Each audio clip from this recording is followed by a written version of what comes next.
नमस्कार दोस्तों, मैं किरण। मेरे YouTube चैनल किरण's किचन गार्डन में आपका बहुत बहुत स्वागत है। अभिनंदन दोस्तों। जैसा कि आप देख रहे हो, ये मेरी मैरीगोल्ड के प्लांट थे और उसकी मिट्टी मैंने यहाँ फैला रखी है क्योंकि उसके फूल सूख चुके हैं और उसकी बीज मैं रखूँगी अब।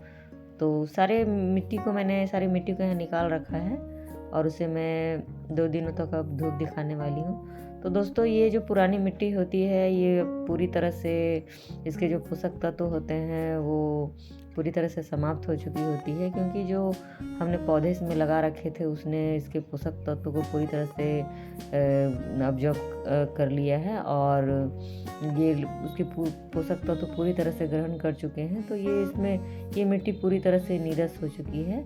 तो हमें इसे नया कैसे बनाना है, यही मैं आज बताने वाली हूँ। तो दोस्तों, अगर हम इसी मिट्टी में फिर से थोड़ी सी खाद मिलाकर पौधे लगा देते हैं तो उसे पोषक तत्वों की कमी हो जाएगी और उसका विकास नहीं हो पाएगा, और जब विकास ही नहीं होगा तो न उसमें फूल आएंगे ना ही फल आएंगे। तो दोस्तों, ये दूसरे दिन का अपडेट है और ये मेरी मिट्टी एक दिन सूख चुकी है, ये दूसरे दिन का अपडेट है। तो आज मैं इसकी सफाई करने वाली हूँ और ये देखिए पूरी कितनी जड़ है इसमें। मैरीगोल्ड के प्लांट जो थे उसमें उसकी जड़ है ये, और कुछ नीचे मैंने पत्ते बिछा रखे थे, वो भी इसमें पत्ते हैं। तो सभी को मैं आज साफ़ करने वाली हूँ और आज दूसरा दिन है, तो आज भी मैं इसे पूरा सुखाने वाली हूँ। दोस्तों, इस तरह से मिट्टी को सुखाना बहुत ज़रूरी होता है। धूप में सूखकर मिट्टी के जितने भी फंगस हैं वो समाप्त हो जाते हैं। ड्रेनेज होल में घुस कर चींटियाँ जो हैं वो अंडे दे देती हैं, तो वो अंडे भी समाप्त हो जाएंगे, और जो चींटियाँ घुसी रहती हैं वो भी इस तरह से धूप दिखाने से वो भी भाग जाती हैं। और इसमें बहुत सारी देखिए जड़ दिख रही हैं, ये सभी जड़ों को मैं निकाल कर पूरी तरह से इसे हटा दूँगी। और इस तरह आप लोगों ने देखा होगा, जो किसान भाई होते हैं हमारे, वो भी जब नई फसल लगानी होती है तो पूरी मिट्टी को वो जुताई कर देते हैं और 1 सप्ताह तक वो उन्हें सूखने देते हैं। तो दोस्तों, ये इस तरह से मिट्टी को सुखाना बहुत ज़रूरी होता है। इससे मिट्टी में जितने भी रोग होते हैं वो सारे रोग समाप्त हो जाते हैं सूरज की किरणों में तपकर। तो इस तरह से सुखाना बहुत ज़रूरी होता है। और जब हम पुराने पौधे होते हैं उसमें बार बार पानी डालते हैं तो मिट्टी भी काफ़ी सख्त हो जाती है, उससे में ऑक्सीजन पास नहीं हो पाएगा। तो इस तरह से मिट्टी को पूरी तरह से गुड़ाई करके उसमें जो ढेले पड़े होते हैं उन्हें उस तरह से पतले पतले छोटे छोटे टुकड़ों में फिर से ये करना होता है। इससे मिट्टी पूरी अच्छी से भुरभुरी हो जाएगी, तो जो हम नए पौधे लगाएंगे वो बहुत अच्छे से ग्रोथ करेगी। तो ये काम करना बहुत ही ज़रूरी होता है। मिट्टी की जो होती है हल्का करना बहुत ज़रूरी होता है। इसमें जो भी जड़ें होती है, जो भी पत्ते गिर जाते हैं, उनकी सफाई करना बहुत ही ज़रूरी होता है। तो मैं इसके एकदम पतली सी लेयर बिछा दे रही हूँ, पूरे पतली सी लेयर कर दे रही हूँ ताकि ये धूप में अच्छे से सूख जाए। दोस्तों, ये तीसरे दिन का अपडेट है और ये देखिए मैंने सफाई कर ली है इसकी, पूरे जितने भी जड़ थे, जितने भी इसमें पत्तियां थी, और मैंने 2 दिनों तक इसको पूरी तरह से उलट पुलट किया है। और ये देखिए मेरी मिट्टी कितनी भुरभुरी लग रही है और लग ही नहीं रही है कि वही मिट्टी है। तो दोस्तों, इसकी जितनी जड़ें थी, जितने भी पत्ते थे जो डाल रखे थे मैंने नीचे, सभी को मैंने हटा दिया है और यहाँ रखा है। तो ये देखिए मेरी मिट्टी कैसी दिख रही है, और थोड़ी सी मेरी पहले की मिट्टी है उसे भी मैंने इसमें मिक्स कर दिया है, और दोनों को मिक्स करके मैंने इस तरह अच्छे से इसे 2 दिनों तक सुखा दिया है। तो चलिए इस मिट्टी को नया बनाते हैं। तो इसे नया बनाने के लिए मैंने देखिए ये मैं गोबर की खाद ले रही हूँ, और गोबर की खाद बहुत ही ज़रूरी होती है। तो दोस्तों, मैंने इसे पूरी 1 बोरी ले रही हूँ ये, और ये मैं 1 बाल्टी नई मिट्टी ले रही हूँ। और यहाँ येलो कलर की मिट्टी पाई जाती है, तो आपके पास जैसी मिट्टी हो आप वो ले सकते हैं। और ये मैं थोड़ी सी सरसों खली ले रही हूँ, ये बोन मील है, बोन मील भी हमारे पौधों के लिए बहुत ही ज़्यादा ज़रूरी है। ये मैं थोड़ी सी राख ले रही हूँ, ये लकड़ी की राख है। और इसके अलावा मैं यहाँ नीम खली ले रही हूँ थोड़ी सी, ये भी बहुत ज़रूरी होती है। और ये मैं थोड़ी सी फंगीसाइड ले रही हूँ, यहाँ हमारे यहाँ साफ की फंगीसाइड मिलती है तो मैं उसे ले रही हूँ थोड़ी सी। तो दोस्तों इतनी सारी चीज़ों से मैं अपनी मिट्टी को नया बनाने वाली हूँ। तो इन सारे पोषक तत्वों को डालकर मैं इस मिट्टी को फिर से नया बना दूंगी और मेरी मिट्टी ऐसी हो जाएगी कि इसमें फिर मैं जो भी पौधे डालूंगी वो बहुत ही अच्छे से ग्रोथ करेगी, बहुत ही अच्छे से फूल देगी, फल देगी। तो दोस्तों चलिए इसे नया बनाते हैं। और ये चलिए देखिए मैं मिट्टी मिक्स कर रही हूँ। और ये मिट्टी हमारे यहाँ इस तरह की मिट्टी पाई जाती है। आपके पास जैसी मिट्टी हो, जिस कलर की मिट्टी हो वो आप लें। हर जगह अलग अलग तरह की मिट्टी पाई जाती है, तो हमारे यहाँ इस तरह की मिट्टी पाई जाती है।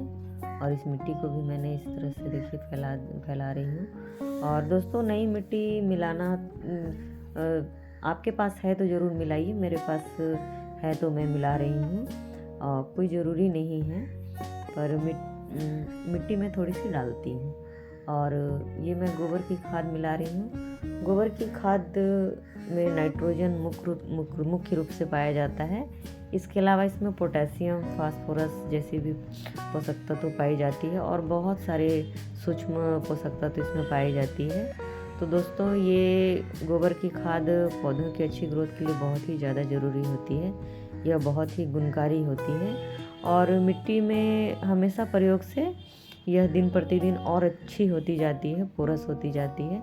और जो मिट्टी के जो गुण होते हैं खुद के, वो इसे खोने नहीं देती है और इसके पोषक तत्वों की वृद्धि होती है और वह और भी अच्छी होती चली जाती है। तो दोस्तों आपके पास गोबर की खाद ना हो तो आप वर्मी कंपोस्ट में मिला सकते हैं। मेरे पास यही है तो मैं ये डाल रही हूँ। और ये मैं सरसों खली मिला रही हूँ। सरसों खली में नाइट्रोजन, पोटास और फास्फोरस जैसी पोषक तत्व पाई जाती है। और दोस्तों ये ऑर्गेनिक गार्डनिंग में सरसों की खली का बहुत ही अधिक महत्व है, इसके बिना तो गार्डनिंग भी मुश्किल है। और दोस्तों ये मैं थोड़ी सी बोन मील मिला रही हूँ। बोन मील में फास्फोरस बहुत अधिक मात्रा में पाई जाती है और जो फूलों के लिए, फलों के लिए अच्छी होती है। और ये मैं राख मिला रही हूँ। राख में फास्फोरस, मैग्नीशियम और सल्फर जैसे पोषक तत्व पाए जाते हैं और ज़्यादा इसे मिक्स नहीं करना होता है, बस थोड़ी सी मात्रा इसकी डालनी होती है। दोस्तों ये मैं थोड़ी सी नीम खली मिला रही हूँ। नीम खली एक ऐसी खाद है जिसमें पोषक तत्व तो होते ही हैं बहुत सारे, और यह हमारे जो पौधे होते हैं उनकी जड़ों को फंगस मुक्त रखता है और सभी रोगों से दूर रखता है। तो दोस्तों ये मैं थोड़ी सी फंगीसाइड मिक्स कर रही हूँ इसमें। और मेरे पास साफ की फंगीसाइड है, आपके पास जो भी है आप उसे डालें। तो दोस्तों मैं इतनी सारी चीज़ें मिक्स करती हूँ और अपनी पुरानी मिट्टी को नया बनाती हूँ और फिर उनमें पौधे लगाती हूँ। तो दोस्तों आपके पास अगर कुछ और है तो आप वो डाल सकते हो। मेरे पास इतनी ही सारी चीज़ें हैं तो मैं इतनी ही सारी चीज़ों से अपनी मिट्टी को नया बनाती हूँ। जो ज़रूरी पोषक तत्व होते हैं वो सभी मैंने इसमें डाल दिए हैं। और अब मैं इसे अच्छी तरह से मिक्स कर दूंगी ताकि इसमें जो भी पोषक तत्व मैंने ऊपर से डाले हैं वो सभी मिट्टी में पूरी तरह से अच्छे से मिक्स हो जाए। और मैं इसे पूरी मिक्स कर दूंगी अभी, और क्योंकि ये शाम का समय है अभी तो मैं पूरे मिक्स करके अच्छे से इसे मैं पूरे रात के लिए इसे छोड़ देने वाली हूँ। और फिर मैं इसे मैं इसे सुबह में इसे कंटेनर में डालूँगी। तो दोस्तों ये चौथे दिन का अपडेट है और मैंने सुबह में इसके सारे कंटेनर में मिट्टी डाल रखी है और फिर ये शाम का वक्त है तो मैं इसमें पौधे लगा रही हूँ।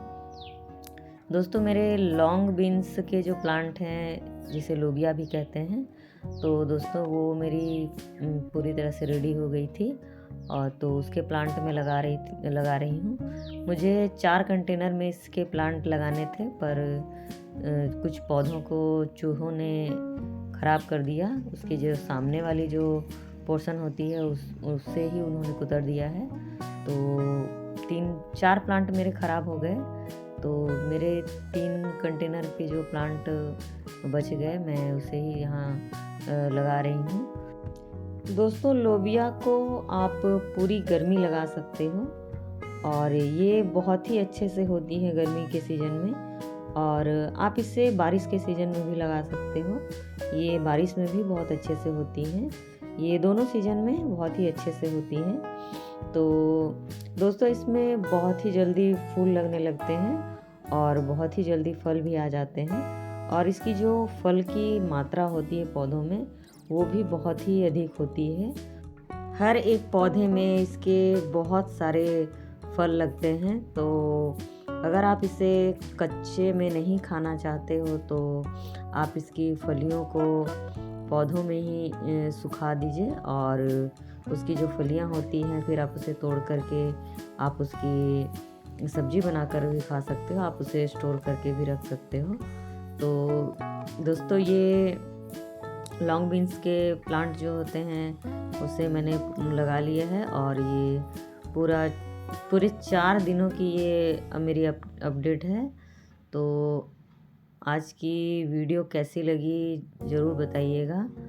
दोस्तों थोड़ी सी पारिवारिक जिम्मेदारियों के बीच मैं वीडियो नहीं बना पाती हूँ अच्छे से, तो फिर भी अगर आपको अच्छी लगी हो ज़रा भी तो प्लीज़ इसे लाइक करें, सब्सक्राइब करें और कमेंट्स भी करें।